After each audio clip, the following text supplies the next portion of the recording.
E fala, torcida São Paulina, começando mais um vídeo no canal. No vídeo de agora vamos estar trazendo tudo sobre São Paulo e LDU que se enfrentam hoje lá no Equador. Provável escalação e todo o pré-jogo e toda a análise da partida. E quero que você comente aí o seu palpite, o seu placar pro jogão de logo mais. Antes de mais nada, já sabe, desça aí embaixo, deixa o seu like, se inscreva no canal e ative o sininho de notificações. Tem vídeo no canal todos os dias para vocês curtirem.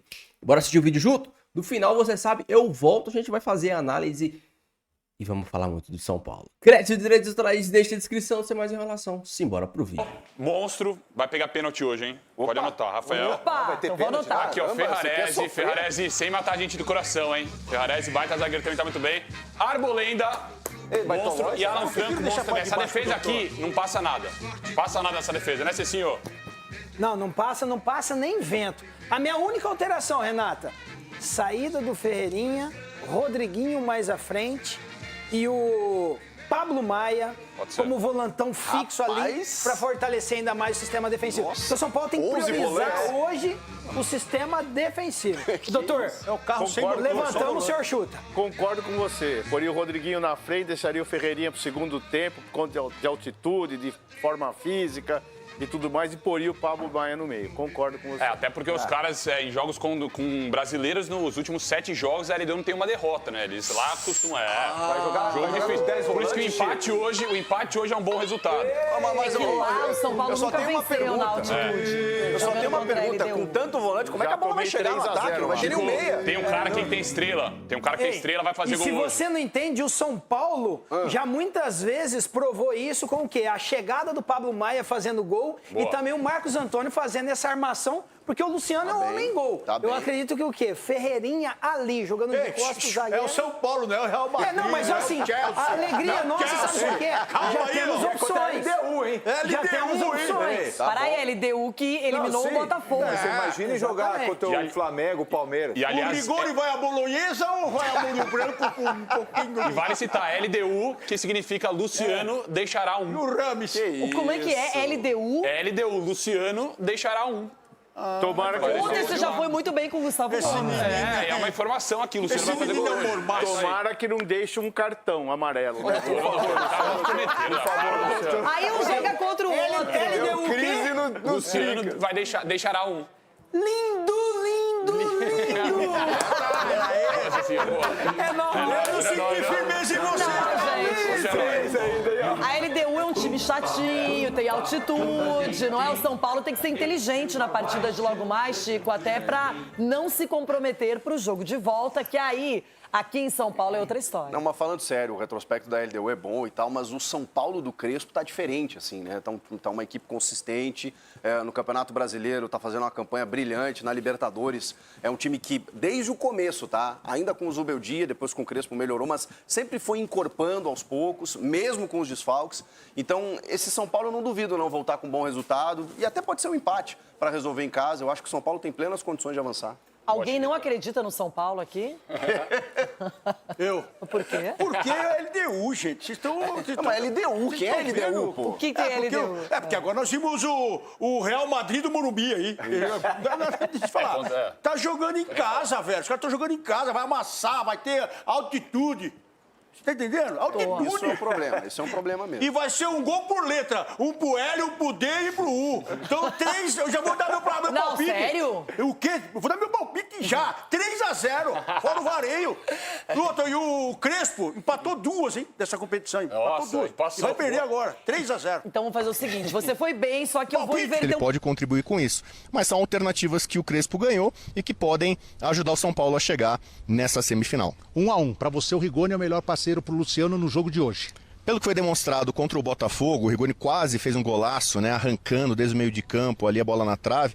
O Rigoni tem essa experiência internacional, tem cancha, um jogador matreiro, conhece esse tipo de adversário. Então acho que para esse jogo, né, a tarimba dele eu acho que pesa e pela atuação dele na reestreia, que foi muito boa, o Crespo certamente deve ter na conta isso para escalá-lo. como o São Paulo joga para sair vivo daqui, talvez para esse primeiro jogo o Cédric seja mais importante do que talvez o Mailton muito para aquilo que o São Paulo precisa fazer ofensivamente na volta no Morumbi.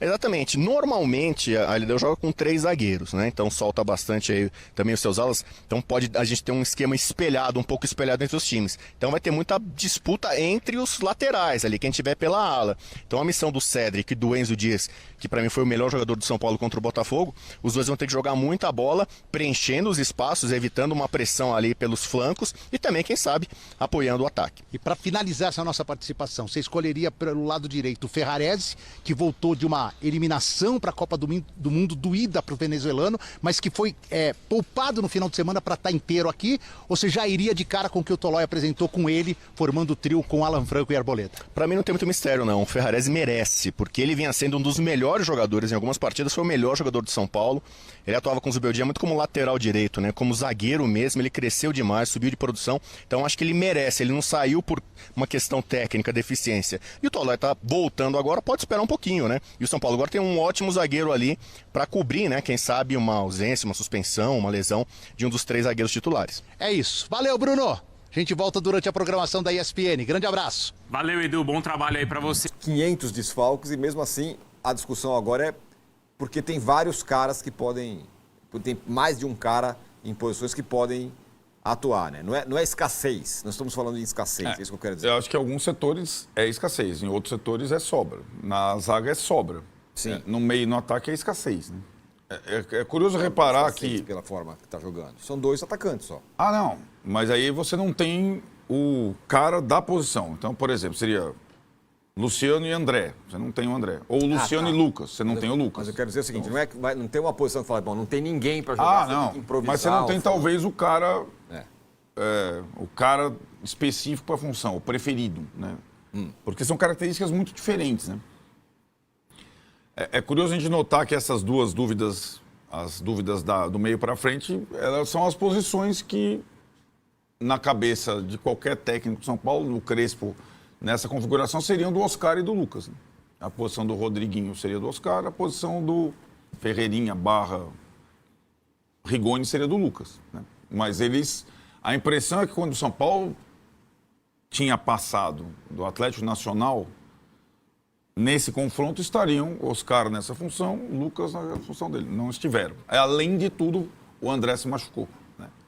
Então, acho que essa é o ataque, para mim, é mais complicado do que o meio. Só que o meio, na função de armação, você só tem um jogador, né? Nessa característica, que é o Rodriguinho, que é o jogador mais inexperiente do time, mais frágil fisicamente. O time da LDU muito forte. Então, eu acho que se o São Paulo não tivesse jogado tão mal em Medellín, nem existiria a dúvida do Rodriguinho. O Rodriguinho não jogaria. Mas como o São Paulo foi mal em Medellín, não conseguiu nem marcar, nem desarmar, eu acho que o Rodriguinho passa a ser uma possibilidade para deixar o time ter escapes. Mas eu acho que é uma decisão bem difícil para o Crespo tomar, a tática. E acho que ele tem que também levar em consideração o adversário, né? E a LDU é bem diferente do Atlético Nacional. A LDU joga como o São Paulo joga. É um pouco que o Galhardo mirou no Palmeiras e errou, né? Ele mirou, eu não vou abrir mão da linha de 5, que deu certo contra o Estudiantes, para jogar contra o Palmeiras. Mas, peraí, se o Palmeiras vier com um a mais no meio, ele talvez não contasse com isso. Talvez ele estava contando o Palmeiras com 2 caras pelos lados abertos. Não foi assim que o Palmeiras jogou. E ele se ferrou, né? Ele quase perdeu a eliminatória no primeiro tempo. Então, eu acho que é uma decisão que o Crespo deve ter estudado bastante, porque a LDU joga quase sempre do mesmo jeito, e acho que ela não vai mudar.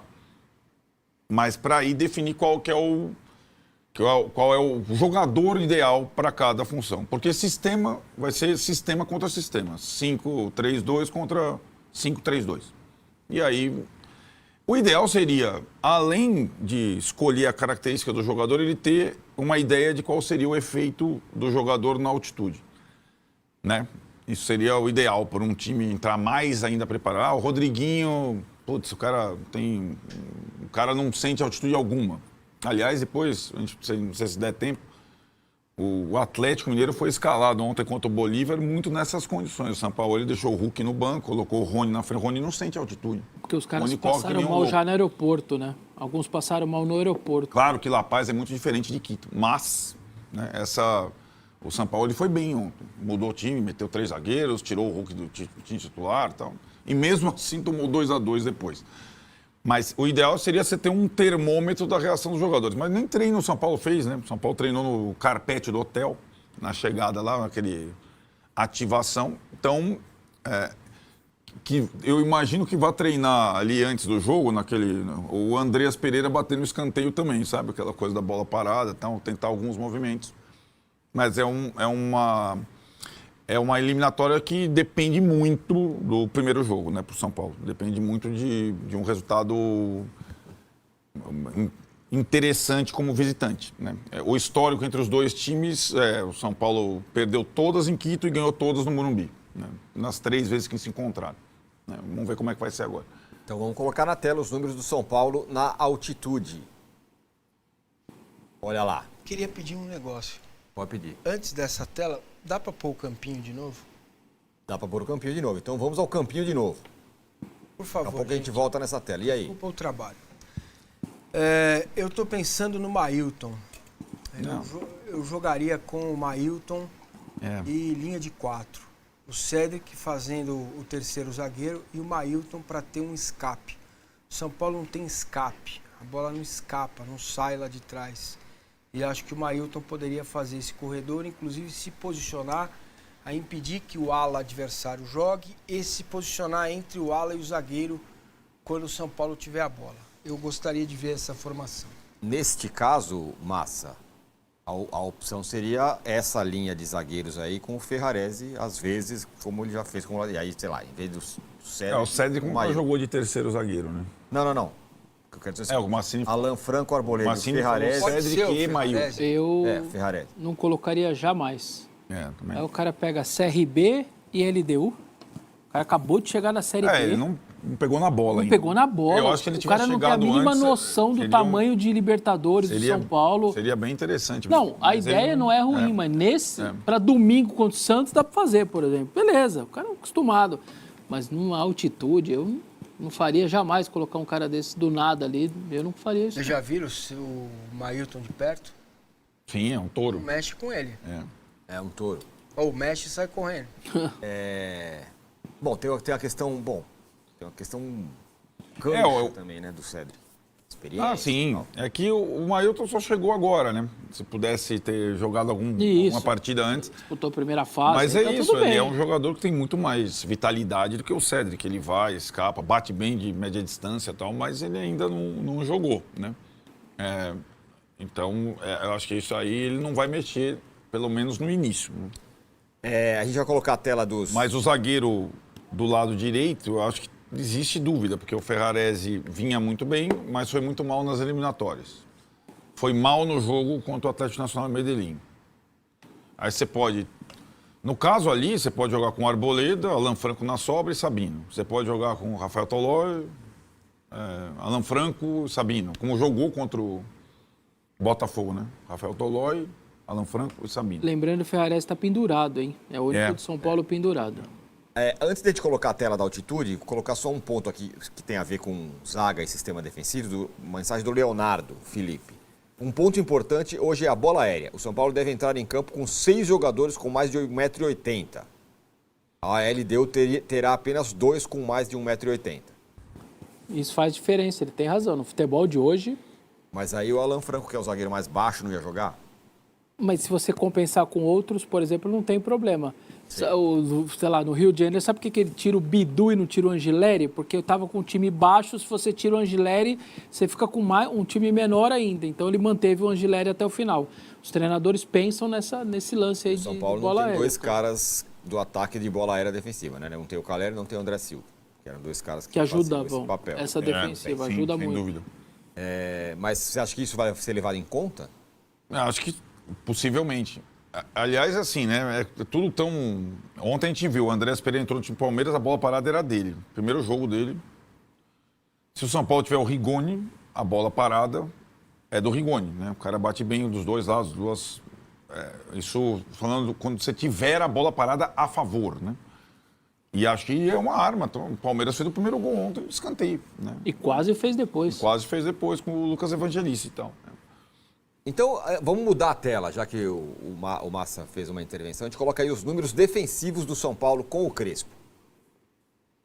15 jogos, 12 gols sofridos. É ótima a média, hein? Jogos sem sofrer gols, 6. 40% dos jogos. Finalizações sofridas por jogo, 11,1, sendo 3,1 no gol. Finalizações para sofrer o gol, são 13,9 finalizações até sofrer um gol. Grandes chances cedidas, 18. Eficiência nos duelos, 51%. Esse número é bom, Vessa? Porque toda defesa que tem menos gols do que jogos, ou seja, média de menos de 1 por jogo, para mim, sempre dá para ser considerado um ótimo sistema defensivo, assim. O que não dá, às vezes você tem 1,5 de média de gols, ou seja, a cada 2 jogos você toma gol praticamente nos 2. Então, aí é duro. Aí você não vai conviver quase nunca com a vitória.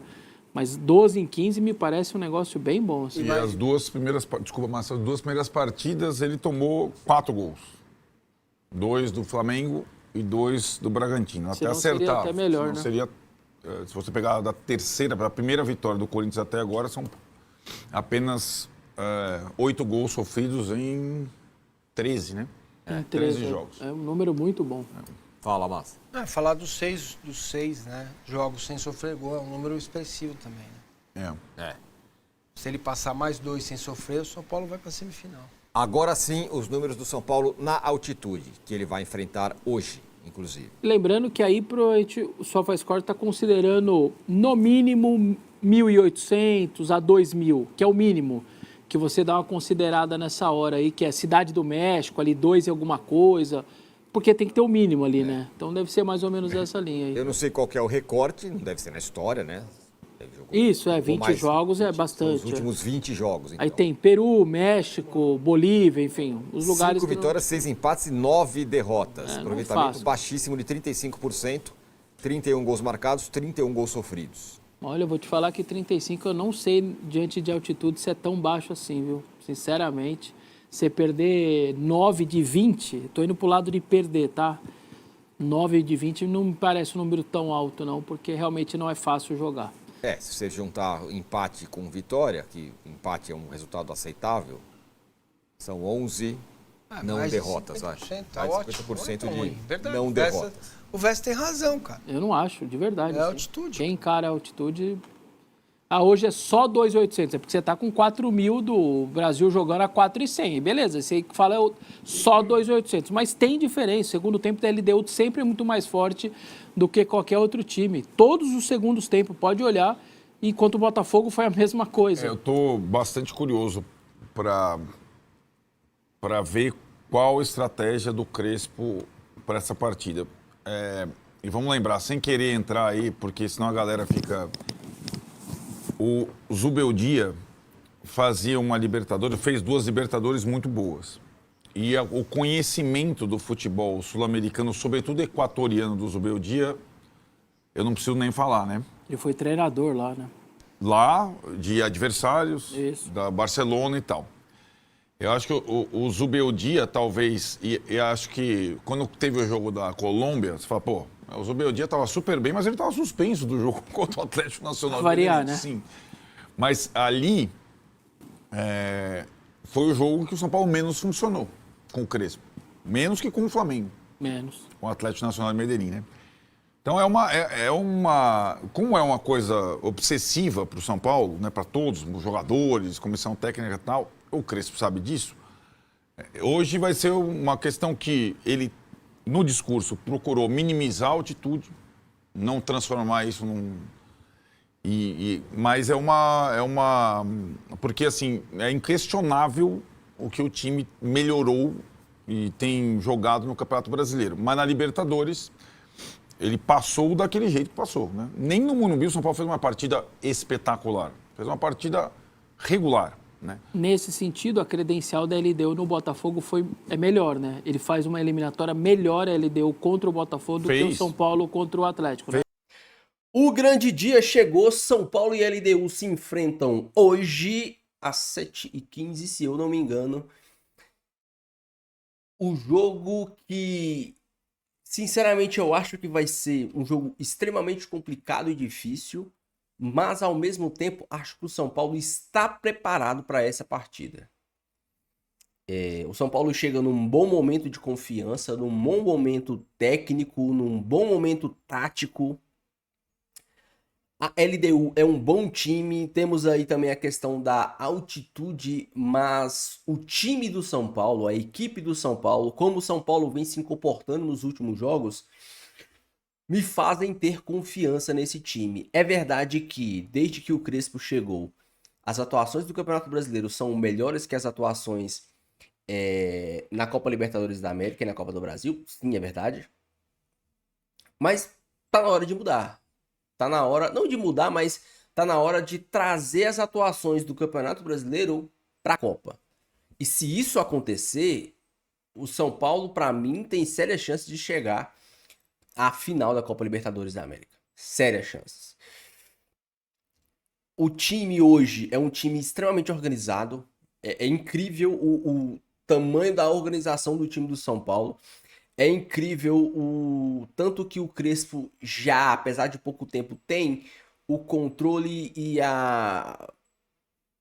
ele já parece ter esse time muito na mão, ele já parece saber os pontos fortes e fracos do time e conseguir consertar com pouca coisa.